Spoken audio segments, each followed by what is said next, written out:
Bienvenidos todes, todas y todos a nuestros encuentros de utopías y sueños. Comienza un nuevo episodio para debatir, repensar y compartir lo que nos pasa como sociedad.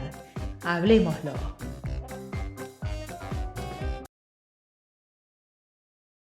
Bueno, muy buenas tardes. Estamos un poco retrasados, habíamos dicho de hoy empezar a las 17:30, pero el compañero Fernando Borroni está un poco atrasado, así que estamos esperándolo. Ya en breve se va a conectar. No sé, hay... Daniel, Gustavo, Nico, hola, ¿cómo andan? ¿Cómo estamos, Marcelo? Bien, qué linda oportunidad de descubrir y poder charlar con Fernando, que bueno, para quien lo siguen, la verdad que nos ayuda a repensar en cada columna y en cada palabra, me parece, ¿no? Me parece que son interesantes. Totalmente. Una buena oportunidad que tenemos. Totalmente. Hola, buenas tardes. Buenas tardes, Hola, Marcelo. hola, Gustavo. Bien, Nico. Nico saluda, pero tiene el micrófono cerrado. Sí, sí. Él Hace seña él. Bueno, mientras esperamos que se conecte el compañero Fernando Borroni, vamos anticipando que la charla que comenzamos ayer la vamos a seguir mañana los compañeros, y el jueves a las 19 horas, como es habitual en nuestro horario, hoy fue un horario especial, tenemos al compañero Diego García, que es el articulador entre el UNSUE y el Ministerio de Desarrollo Social, y es candidato a concejal por el Frente de Todos en Mar del Plata, Batam. Va a estar interesante para los que vivimos acá en Mar del Plata, para hacerle todas las preguntas que nos importan de la ciudad, ¿no? Sí, pues era interesante también tener el eje de la ciudad. Interesante también de la semana próxima, no sé si lo tenés ahí agendado, si después lo buscamos, el del martes, el de Augusto Taglione, que Sí. es un referente de Mar del Plata, pero con mucha mirada. Creo que mañana, este jueves, lanzaba un libro sobre Bolsonaro. Sí. No sé, yo lo he compartido con él, lo he escuchado, me parece interesante para empezar a hablar un poquito y salir del contexto, no salir, digamos, entrar al contexto latinoamericano, que me parece que es otro de los temas de la patria grande, ¿no? Como se llama. Que es fundamental. Hoy Es también fundamental. vamos a hablar Bueno. un poco de eso. Sí. Bueno, si les parece, pongo un poco de música mientras esperamos estos minutitos a que se conecte. ¿Les parece bien? Sí, dale.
Bueno, ya estamos ahora sí con Fernando Borroni al aire. Gracias, Fernando, por acompañarnos, gracias por estar acá. La verdad, para nosotros que somos algo tan chiquito, algo que está empezando, para nosotros es maravilloso contar con tu presencia. No, gracias por la invitación. Gracias Fernando. Tomando un poco las palabras de Marcelo, decía algo chiquito y me llevaba a la memoria el encuentro con Eve, que decía nada es chiquito, hay que darle tiempo y que se vaya agrandando. Nada, Fernando, primero por supuesto, compartimos la alegría de poder encontrarnos y bueno, nos surgen muchísimas cosas. Hoy buscando algunos apuntes que tenía escrito, decía: la justicia es como la serpiente, solo muerde a los descalzos, decía Eduardo Galeano, ¿no? Y entre eso, algo que vos trabajás bastante es la batalla cultural. Entonces, me da a preguntarte, o qué sé yo, ¿cuál es tu mirada de la situación actual, digamos, de lo que nos está pasando? Como, digamos, este espacio es para repensar y vos sos un repensador, digamos, que nos permitís abrir y tener una mirada amplia. Nada, nos preocupa desde el lado de periodista político y desde de cómo tenés ese grado de pertenencia a este gobierno o a este espacio popular y nacional. ¿Cuál es la mirada amplia que nos puedes comentar, que nos interesaría? A ver, lo primero que creo es que estamos, por supuesto, viviendo una etapa muy dolorosa para el mundo, para la Argentina particularmente. Una etapa dolorosa que ya lo era por el gobierno de Macri, por las consecuencias sociales, económicas que dejó el gobierno de Macri, y que se le sumó la pandemia. Entonces todo se hizo más doloroso, todo se hizo más difícil. Se cambió el escenario, ¿no? Cambió el escenario pensado por el gobierno nacional, cambió el escenario de la política, cambió el escenario familiar. Yo digo, lo que pasó en la familia termina pasando en la sociedad, ¿no? Y termina pasando en la política, ¿no? Digo, creo que estamos en un momento de una profunda incertidumbre, que es lo peor que nos puede pasar a los ansiosos, pero es lo peor que nos puede pasar a todos en general, porque el ser humano como que permanentemente necesita certezas, ¿no? Muchas no las vamos a tener nunca, pero esto de la pandemia, esto de un virus que te puede cambiar la vida y la realidad familiar y social en el instante, hace que tengamos mucha menos certeza de las cosas. Entonces, cuando vos venís de un gobierno que te deja sin trabajo, que te cierra la fábrica, que multiplica la pobreza, que reduce las oportunidades, que recorta derechos, vos estás en un país con pocas certezas. ¿Por qué? Si no tenés laburo, no sabés cuándo lo vas a tener y no sabés si mañana le vas a poder comer a tus hijos y otras tantas cosas más. Bueno, a ese mundo, el neoliberalismo siempre roba, quita las certezas. Es un mundo de incertidumbre porque es el sálvese quien pueda. Y si a eso le suma la pandemia, todo se complicó más.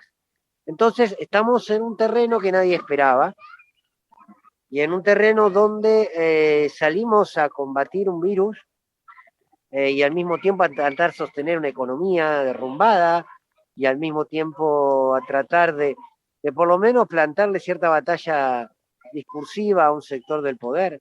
Entonces, si yo lo tengo que sintetizar con algunas palabras, digo, estamos frente a un modelo doloroso, a un momento doloroso, frente a un modelo de una enorme incertidumbre política, económica, social, sanitaria, pero al mismo tiempo con la obligación de tener la esperanza bien adelante y al frente, porque hemos salido muchas veces como pueblo y seguramente saldremos una vez más. Entonces todo se hace difícil. ¿Desde qué lugar te parás a analizar la gestión del gobierno? Yo tendría una lista de cosas para criticarle, pero cuando se las empiezo a criticar, me empiezo a encontrar yo mismo las excusas de la propia pandemia, que son excusas reales. Y lo que sí está claro, que es una certeza, es que la derecha, siendo gobierno, siendo oposición, con pandemia o sin pandemia, es criminal. Porque lo que ha hecho esta oposición en plena pandemia, jugando con la vida de todos, es criminal. Entonces me parece un poquito a grandes rasgos que este es el escenario, ¿no? Incertidumbre, dolor, crueldad de parte de la oposición, pero también un gobierno que avanza, lento, pero de la mano de haber recuperado el Estado. Y eso no es poco, ¿eh? Y eso no es poco. Fernando, me quedo con algunas interrogantes, escuchando, por supuesto, coincidiendo con la mirada de que ese que está enfrente es enemigo, es asesino, es perverso, no le importa, solamente le importa a los pequeños sectores de acumulación de la riqueza que representa. Ahora, yo entiendo, por ejemplo, de mí, persona de clase media con necesidades básicas cubiertas, de que debo hacer ese ejercicio de calmar mis ansiedades para poder tener esa esperanza crítica que me permita llegar a vislumbrar momentos diferentes. Lo que digo es un tema de ansiedad, los sectores que hoy no tienen necesidades básicas cubiertas y en los que sí se necesita, más allá de la pandemia, medidas inmediatas que de alguna manera empiecen a cambiar el juego del enemigo? Está muy bueno lo que decís. No, la ansiedad es para los que tenemos un plato de comida y que tenemos laburo y que tenemos un techo. Para las clases más populares es desesperación. Para el 50% de pobres que hay en la Argentina es desesperación. La cuestión de ansiedad es más una cuestión que si bien está en todos los seres humanos, se puede dar con ciertas comodidades, ¿no? Yo siempre digo que el tiempo al fin y al cabo es un privilegio de quienes pueden esperar, ¿no? Entonces, la cuarentena para quienes teníamos nuestro laburo, que lo podíamos hacer desde casa, ¿sí? Y eso no te veía afectado el salario, bueno, ahí los tiempos de quedarse en casa se vivían de una manera distinta a los tiempos de aquellos que tenían que salir a changuear porque ese era con lo que sobrevivían y tuvieron que dejar de hacerlo. Entonces, hay una enorme porción del pueblo que no puede esperar, y eso está claro, y la pandemia ha perjudicado. Y ahí apareció el Estado, con aciertos y con errores, apareció el Estado con el IFE en su momento, apareció el Estado con el ATP, que esto es una interesante discusión, pero apareció el Estado con algunos programas sociales de contención. El tema es que en algún momento, vos necesitas salir de ese Estado que sale a cubrir la urgencia para empezar a construir con un Estado que empiece a construir una estructura de oportunidades. O sea, yo siempre voy a decir que los programas sociales los voy a reivindicar porque en realidad aparecen ante la necesidad. Entonces está bueno que aunque sea el Estado que no te dio las oportunidades a través de los derechos, aunque sea esté presente, evitando que vos tengas una vida cada vez peor. Ahora bien, un programa social es la evidencia de que el Estado está en deuda con vos. ¿Se entiende a lo que voy? ¿Por qué? Porque previamente no cumplió con otros estamentos. Quiero decir, la asignación universal por hijo es extraordinaria, es universal, generaba que los chicos estén vacunados, que los chicos vayan a las escuelas. Perfecto. Ahora, si nosotros creemos profundamente que el trabajo es el ordenador social por excelencia, nosotros debemos multiplicar un modelo que amplíe el trabajo, que genere trabajo. Y automáticamente, si vos generás trabajo, los programas sociales ya dejan de ser programas de asistencia alimentaria, como la tarjeta alimentar, para ser programas de oportunidades. Vamos a poner el ejemplo de lo que fue el Procrear en el gobierno de Cristina. Entonces el Estado sigue estando presente, pero ya no sale a cubrir la urgencia de que si vos no tenés la tarjeta alimentar, hay familias que no comen. Entonces, claro, uno quería salir de un Estado que estaba para hacer negocios, como durante el gobierno de Macri, para hacer negocios con los privados, a pasar a un Estado que esté para transformar, que esté para generar trabajo, que esté para la producción, que esté para la industria. Bueno, y no se pudo, ¿por qué? Porque es un Estado que está en su etapa asistencialista. Que insisto, yo no la critico, no la critico porque es necesidad. Bueno, ojalá Alberto tenga los próximos 2 años, si esta pandemia pasa, para empezar a construir ese Estado con oportunidades, con derechos, con garantías. Me parece que es ese paso. Entonces, nosotros, casi el 55% de nuestros pibes y pibas menores de 17 años son pobres en la Argentina. Entonces, ante eso no se puede, ante eso no hay respuesta. Quiero decir, más que no hay respuesta, ante eso no hay palabras. Listo, eso hay que salir a solucionarlo de manera urgente. Ahora, uno dirán, ¿cómo? ¿Con la tarjeta alimentar? ¿Cómo? ¿Con una asignación universal que se vaya incrementando? ¿Con una jubilación que se vaya incrementando? Sí. Ahora, lo que yo quiero es que toquemos a los que más tienen y generemos una redistribución de la riqueza justa, con pandemia o sin pandemia. Quiero decir, los impuestos a los millonarios, para sintetizarlo de alguna manera, el impuesto a grandes fortunas por única vez costó sudor y lágrimas. Para mí tendría que ser eterno, eterno. Es increíble que en este país, con la mitad de nuestros niños en la pobreza, tuvimos horas y horas discutiendo desde los medios, y me incluyo.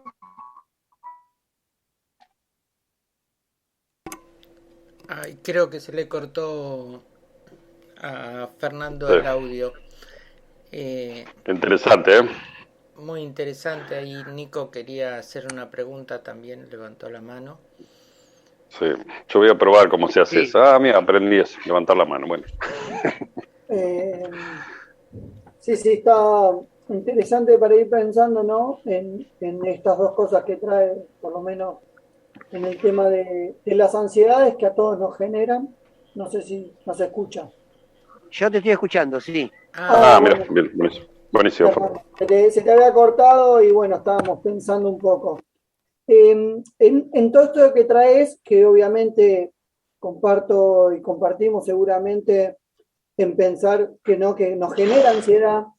Y a mí siempre me viene esta pregunta, ¿por qué siempre no esta construcción popular, colectiva, siempre como que vamos como sentimos a un paso lento y ellos suben, ellos digo, ¿no? El neoliberalismo sube y en 20 días nos destruye todo, da vuelta a la tortilla y nos agrementa, ¿no? Nos deja como en un ahogo social donde nos cuesta un tiempo poder despertarnos y poder reaccionar a brutal ataque, ¿no? No sé, se me ocurría esto con lo que traías. A ver, ¿me escuchan bien ahí? Sí. Digo, a ver, primero porque destruir siempre es más fácil que construir, ¿no? Digo, segundo, porque ser de derecha es facilísimo. Ser de derecha es lo más sencillo del mundo. Tenés que tener una lista de odiados, una lista de a quienes odiar. Tenés que tener al mismo tiempo un negocio para hacer. Y tenés que pensar un país para pocos, ¿no? Entonces, cuando uno ve la derecha como acciona, dice, a ver, ¿qué es lo difícil de ser de derecha? Si ellos solucionan la desigualdad con represión, si ellos solucionan los problemas económicos del país con un endeudamiento que después jugan, si ellos, las expresiones culturales, en vez de ampliarlas, en vez de multiplicarlas, la van censurando. En cambio, los desafíos del campo nacional y popular en construir una sociedad más justa genera la necesidad de una disputa de poder que es brutal. Quiero decir, nosotros peleamos en su momento por la ley de medios para tener pluralidad de voces. Una pelea brutal. Tenía que enfrentar con Clarín, te tuviste que enfrentar con la justicia, después llegó a la corte nos dijo, tienen razón, pero Clarín no la cumplió igual. Entonces es desesperante. Volvemos a la ley de aporte a las grandes fortunas. Tenés gente millonaria que no quiere pagar. Ellos, por decir Batistuta, por decir Tevez. No quieren pagar y quisieron, judicializaron. Y la justicia es una institución que en su matriz de pensamiento es una institución de derecha, por eso la cárcel está llena de pobres, ¿no? Y Macri pasea y se va de vacaciones.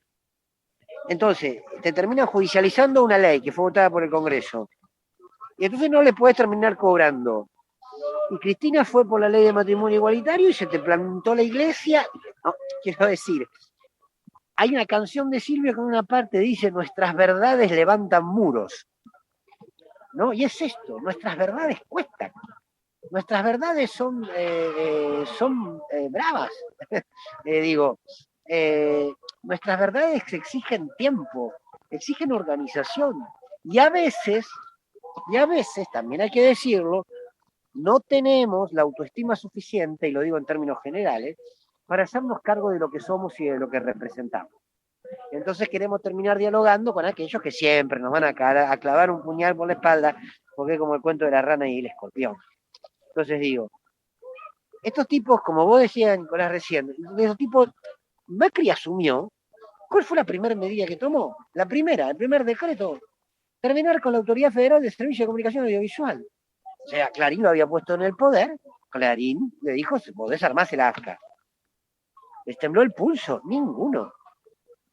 Ellos perdieron el pudor hace rato, no se ponen colorados, se sacaron el bozal, y nosotros a veces pretendemos que ellos terminen legitimando nuestro accionar. Entonces, no hagamos esto, no digamos lo otro, a ver si Clarín se enoja. No es una cuestión de que Clarín se enoje, Clarín nos quiere destruidos, nos detestan. La nación nos detesta. Digo, la nación, Clarín como síntesis de un poder, nos detestan. Detestan al campo nacional y popular. Cuando pudieron bombardear, bombardearon. Cuando tuvieron que desaparecer, desaparecieron. Cuando tuvieron que hambrear, endeudar a la Argentina y llevarse la plata afuera, lo hicieron. Entonces, como que a veces también, más allá de que lo nuestro siempre cueste más, a veces cuesta un plus más porque nos ponemos un poquito perezosos y nos ponemos un poquito de, bueno, no está la correlación de fuerza, bueno, no son los tiempos, y por cierto que a veces mucho de eso pasa. Pero me parece que se conjuntan las dos cosas, ¿no? Entonces, con esto, cuando aparece una personalidad como la de Cristina Kirchner, desubica propio y extraños. ¿Por qué? Porque es una mujer que se hace cargo de lo que representa, es consciente que lo que ella representa exige luchas enormes y es consciente que si vos defendés los intereses del pueblo, la vas a pasar fea. Sin embargo, no le importa y avanza. Entonces descoloca.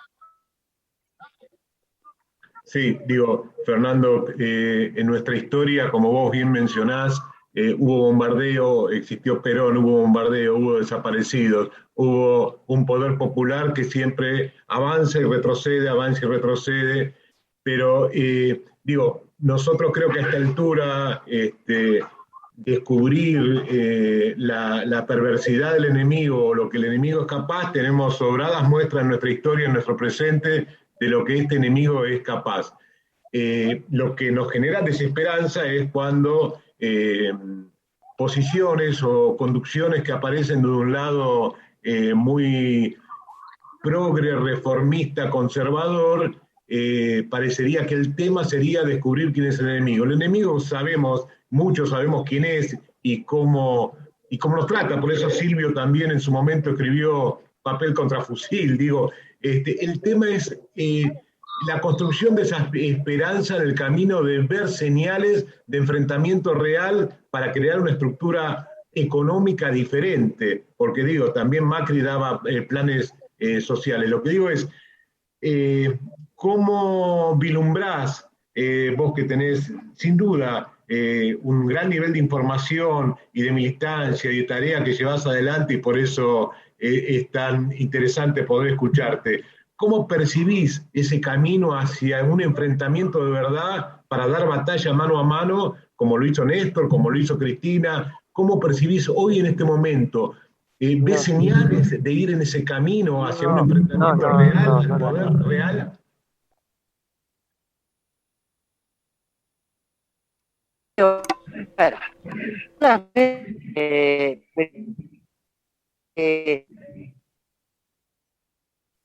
No, se escucha mal, ¿no? Creo que se te cortó. No se escucha. A ver, Fernando. Es el momento que el grupo Clarín y la embajada acaba de intervenir. y la Bullrich nos está invadiendo. A ver, ahí me están escuchando. Ahí, sí, perfecto. Ahí. Bueno, a ver, lo que yo digo es, si yo veo que hay un escenario para dar ese enfrentamiento, entiendo que el análisis tuyo iba por ahí. No, yo creo que no. Por varias, a ver, primero creo que no todas las etapas y no todas las coyunturas dan para idénticos enfrentamientos o confrontaciones. Quiero decir, la Cristina que gana en el 2011 dice, vamos por todo. Y había un contexto que le permitía. Este contexto me parece que da para algunas batallas que no se están dando, pero que no sé si dan para otras tantas batallas. Uno podría decir, ¿cuándo el peronismo estuvo tan unido como ahora? Y es difícil recordarlos. Alberto tiene en sus espaldas a la conductora natural del movimiento, tiene a todo el peronismo unido, tiene a todos los sindicatos que lo respaldan, tiene al masismo, tiene todo. ¿Por qué no termina de avanzar? Bueno, yo creo que se da, que entiende que la prioridad tiene que ver con lo sanitario, pero también se da por las características de Alberto como presidente y como en su rol de liderazgo, que nos pueden gustar más o menos, pero Alberto no es Cristina, Alberto no es Néstor y no lo va a ser. Y Alberto cree que la política es primero diálogo y luego confrontación. Yo creo que la política primero es confrontación y después aparece el diálogo como un instrumento para superar esa confrontación. Alberto, sin embargo, sigue creyendo profundamente en la unidad de sectores que no se pueden unir. Entonces, uno no espera que este gobierno haga grandes transformaciones, no. Yo lo que espero de este gobierno es un gobierno que pueda, sí, plantar las bases para hacer una reforma en la estructura económica y redistribución en el país. Tiene que acordar con el Fondo Monetario, pero que tiene que acordar con el Fondo Monetario sin que eso signifique un sufrimiento para nuestro pueblo. Creo que tiene que claramente marcar más pautas de un sistema tributario que se modifique y que los que más tienen paguen más. Ahora, después va avanzando en pequeños derechos, pero no va a ser el gobierno de Cristina, no va a ser el gobierno de Néstor. Y yo estoy convencido que además cuando Cristina lo eligió sabiendo esto, que esta era una etapa de transición. Nadie salta del macrismo al kirchnerismo de un paso. ¿Por qué? Porque son las dos expresiones vehementes de lo opuesto. Entonces digo, y me parece que claramente Alberto es la transición hacia eso. Pero bueno, ¿sabés qué es lo que creo también? Que hasta que esta pandemia no pase, hay una parte que no vamos a terminar de ver. Uno lo escucha a Alberto en la campaña y es un Alberto. Y después lo ve a Alberto sentados con todos los sectores, convencidos de que Techín tiene la misma voluntad que, qué sé yo, que un dirigente social de que se termine el hambre en el mundo, en la Argentina. Y la verdad que no. Y no, la verdad que no, Fernando. Y bueno, esperemos que las diferentes posiciones ideológicas dentro del frente logren que se avance un poco más. Fernando, te hago una pregunta ahora también, pero ya más a nivel personal. Vos estás dentro de los medios y te escuchamos, dentro de los medios de alguna manera llamados medios de comunicación, entre comillas, amigos.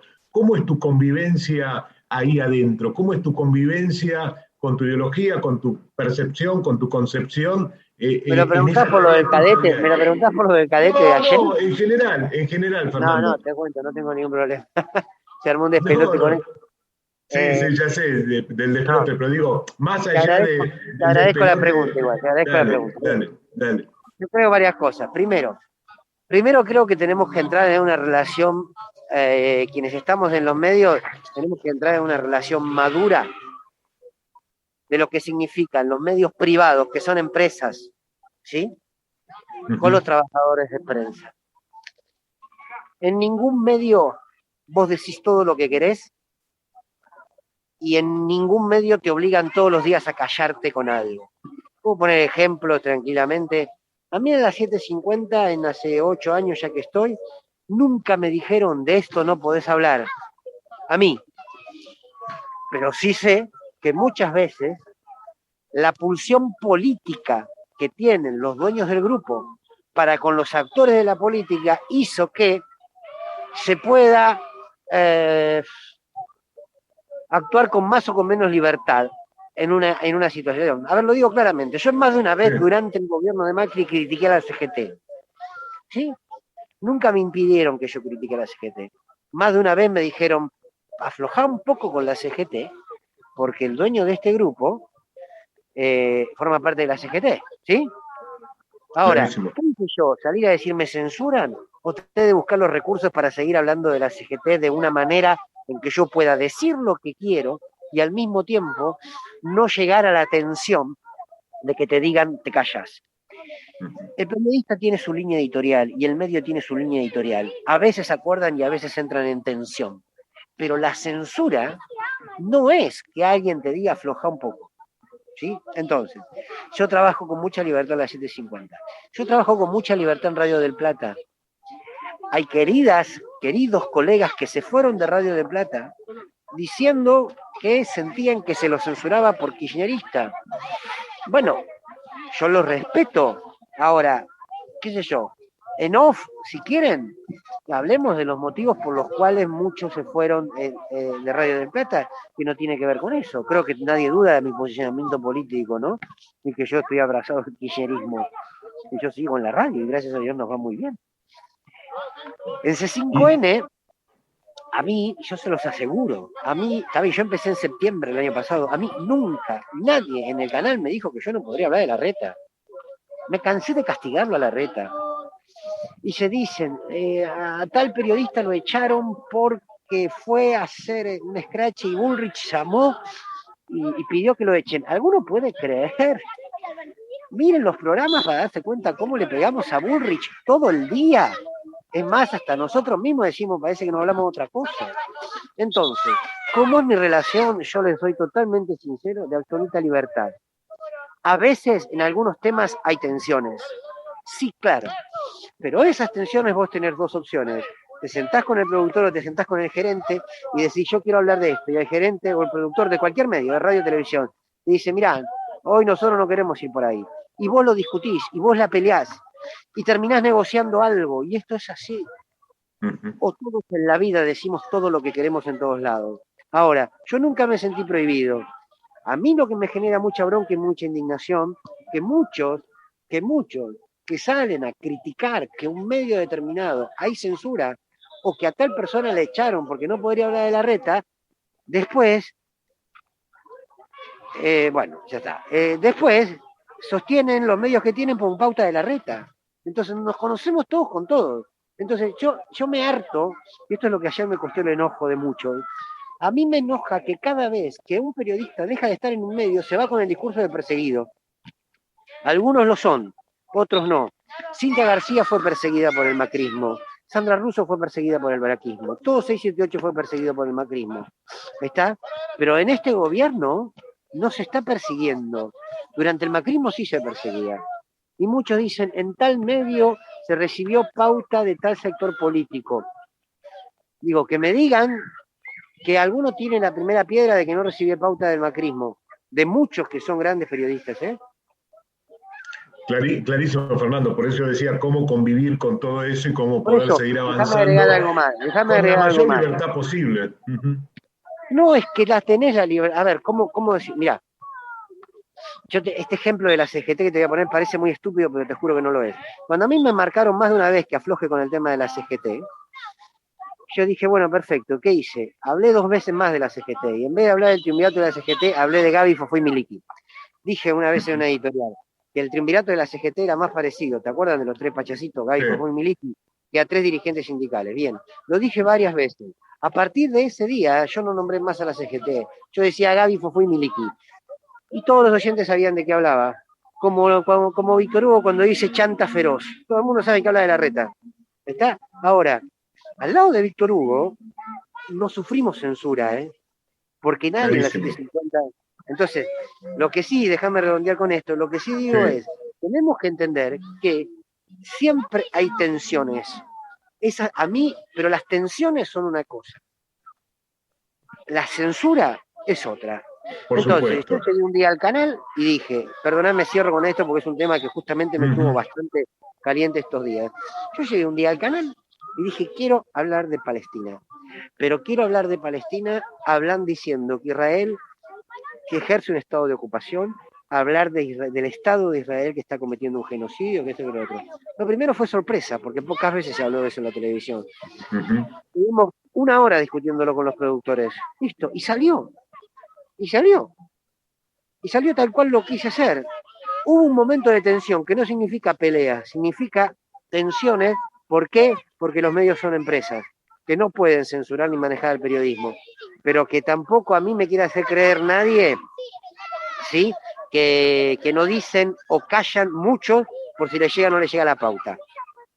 Seamos honestos con nosotros mismos. Como yo soy un tipo que cuando tengo pauta de alguien lo digo, y no tengo por lo general de nadie, no tengo problema. Sí, yo creo que respondiste ampliamente mi pregunta, que estaba referida justamente por yo te escucho, como escucho a Víctor Hugo, como escucho a Gustavo Campana, como escucho a muchos colegas tuyos, que son coherentes y no se callan dentro de lo posible, y son coherentes con lo que vienen trayendo y lo que vienen desocultando de la realidad y lo que vienen sumando para el campo popular. Por eso te preguntaba cómo se combina y cómo eso se logra, y sin duda es interesante conocerlo eso. Yo te agradezco la pregunta. Te agradezco la pregunta y te agrego algo más. Si a nosotros lo que nos... a ver, aquí hay como un juego permanente que es el periodismo y del periodista que se hace respetar. Entonces, ¿por qué a Víctor Hugo nadie le va a decir, vos esto no podés hablar? A Víctor Hugo nadie le va a decir, vos de esto no podés hablar. ¿Por qué? Porque él, por su honestidad, por su ética, ha marcado un rasgo en su vida, por lo cual nadie se le acerca siquiera a decirle, che, no puedes hablar de este. Obvio. Porque, bueno, ¿y eso qué es? ¿A partir de que se cayó del cielo? No, fue una construcción de tensiones. Pero por eso, Entonces, digo, Fernando, porque eso también es una muestra de que es posible darle batalla al poder real. Entonces, sí, eso pero es lo que a claro, nosotros, pero eso es lo que a claro. nosotros nos construye como esperanza, ver No, pero de aparte hay diferentes otra cosa. lugares Los esa medios, a ver, posibilidad. pensemos no desde el lugar de los dueños de los medios. Si a vos estás trabajando en un medio cualquiera, un canal, vienen y te dicen, che, Fer, no le podés pegar a, qué sé yo, a Ritondo, porque Ritondo baja pauta que garantiza que cobren todos los trabajadores. Si les pegamos a Ritondo, Ritondo se va. Y como Ritondo se va y los dueños del canal están en cana, te tenés que fumar este tiempo. Uh-huh. ¿Cuál es la respuesta? ¿Me están censurando? O la respuesta es, loco, acá hay una tensión política, económica, de un gobierno que te está persiguiendo. Entonces, tenés que plantear cómo haces para sortear eso. Porque es muy fácil. Me levanto egoístamente y digo, Ritondo es esto, Ritondo es esto, Ritondo es lo otro, y se cierra un canal y se quedan 200 o 300 trabajadores en la calle. Yo me voy a dormir tranquilo porque me creo que soy un héroe. No, bueno, flaco, bancátela y tratá de acomodar. ¿Para qué? Para dar las disputas en esa coyuntura en otro terreno. Clarísimo. Es clarísimo, Fernando, lo que decís, o buscar caminos alternativos o creativos, como hablar de Gaby, Fofó y Miliki. Lo que digo es claro, cómo se le puede dar batalla a eso, sabiendo también que puede haber capitales que en algo estemos, digamos que, ¿te acordás de aquella burguesía nacional de la que hablaba Perón? Que en algo por lo menos tengan, se puedan hacer acuerdos frente a un enemigo en común. Te hago otra pregunta porque sé que nos va quedando poco tiempo. Yo leía tus tweets acerca del nombramiento de Tayana. ¿Es una esperanza, es una señal de algo ese nombramiento, Fernando?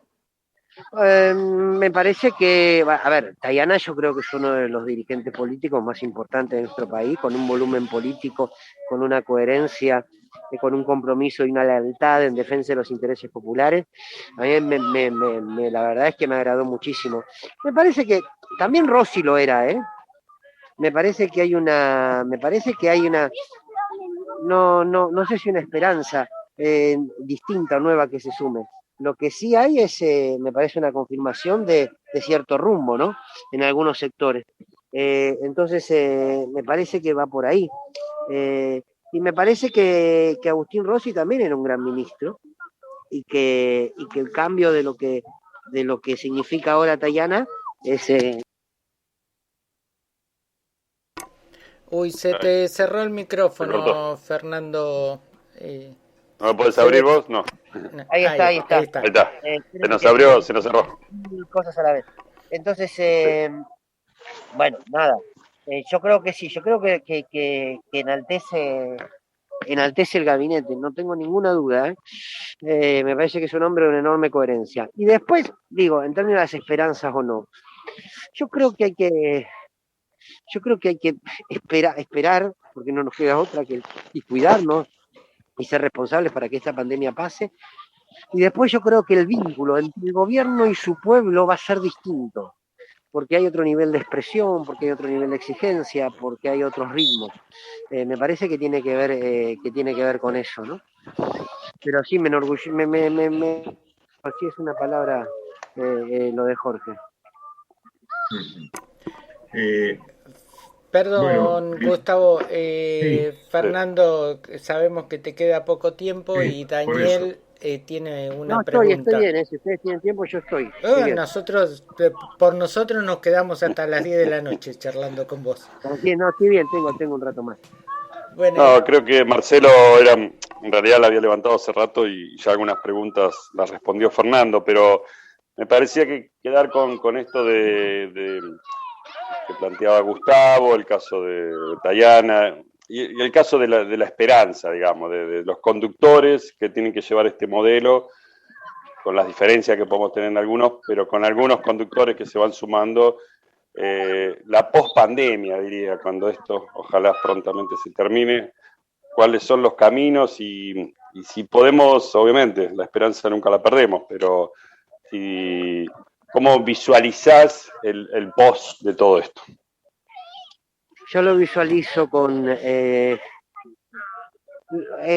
lo visualizo sí con mucha esperanza, y sí veo a un gobierno que tiene más intención de avanzar con mayor firmeza. Vos lo sabés bien, Daniel, que yo he sido muy crítico en los primeros años del gobierno de Alberto. Sigo siendo crítico en muchas cosas, en otra creo que está empezando a encontrar, si bien, como decía hace un rato, no espero grandes transformaciones, pero sí creo que si logramos pasar la pandemia, los próximos 2 años del gobierno van a ser fuertes. Porque hay algo que creo que están empezando a entender. A ver, la brutalidad de la oposición obliga a este gobierno a avanzar. Porque o avanzamos nosotros, nos pasan por encima. Digo, Bullrich está decidida a todo, ¿no? Entonces, yo tengo esperanza, pero porque tengo esperanza también en el pueblo argentino. Porque tengo esperanza de que si esto pase, digo, no es lo mismo una ley de aporte a grandes fortunas con 50.000 personas en la calle que con nadie. No es lo mismo. No es lo mismo pelear contra Clarín desde las redes que en la calle. No es lo mismo, digo, ¿no? La cordillera libertaria de nuestro pueblo son la Avenida de Mayo, la Avenida Rivadavia. Es ahí todas las avenidas de Mar del Plata, todas las avenidas de la Argentina, ¿no? Es esa lucha. Nosotros somos eso. Entonces, digo, hay algo de la visibilidad que va a cambiar. Cuando el pueblo se hace visible, a veces tuerce el destino. Con el simple hecho de hacerse visible, acuérdense del 2x1 de Macri. Intentó hacer el 2x1, salimos todos, madres, abuelas, y salimos todos a la calle y lo tuvieron que echar atrás por esa marcha, ¿eh? Porque era la visibilidad. Cristina no fue preso porque sabía que Cristina presa era tirar queroseno al fuego. Y bueno, entonces la esperanza está ahí, Fernando, la esperanza está ahí, no solo en los dirigentes, sino en que volvamos a las calles, de alguna manera. Sí, la esperanza en lo que somos, y en lo que hemos sido capaces de construir en mucho tiempo de historia, y que lo vamos a poder volver a hacer sin ningún problema. Sin ningún problema no, con un montón de problemas, pero digo, sin duda que lo vamos a intentar. Yo creo mucho en la organización y en el caudal de nuestro pueblo y en el compromiso de muchísimos dirigentes, pero también creo que tenemos que construir nuevos dirigentes, impulsar nuevos dirigentes. Yo creo que también los dirigentes son resultado de las coyunturas y resultado de las exigencias del pueblo, ¿eh? Néstor fue el resultado de una consecuencia. Néstor se hizo cargo de lo que el pueblo argentino necesitaba en ese contexto, y Cristina lo profundizó. Bueno, yo creo que Alberto va a entender que, a ver, desde este punto de vista, Alberto ahora sí entendió lo que este pueblo le exigía. Y lo que este pueblo le exigía en este tiempo es cuidarnos, es la salud. Bien, me gustaría, nada, queda poco, alguna impresión, digamos, del gobierno de la provincia, que es de Axel. Me gustaría escuchar tu mirada. A ver, a mí me parece que Axel está haciendo una gran gestión. Me parece que Axel tiene una gran política comunicacional, cosa que en el gobierno nacional no la veo tanto. Creo que Axel tiene una gran espalda política comunicacional que me agrada mucho. Lo que sí me gustaría es que llegue el momento en donde el gobernador tenga más tiempo de articular con los intendentes, que se articula el tema de las vacunas, un plan de vacunación extraordinario, y eso es un mérito del gobierno nacional indiscutible, también del provincial, pero me gustaría en algún momento cuando la pandemia pase, ver a un Axel Kicillof, el líder y conductor de los intendentes, ¿no? Que vaya un poco marcando ese camino más político, ¿no? Ahora lo veo muy abocado a la gestión, que está muy bien, y en ese sentido lo veo muy bien. Me deseo que exista el momento en donde Axel pueda ser, además de un gobernador que gestione muy bien, un gobernador que conduzca políticamente el peronismo en la provincia.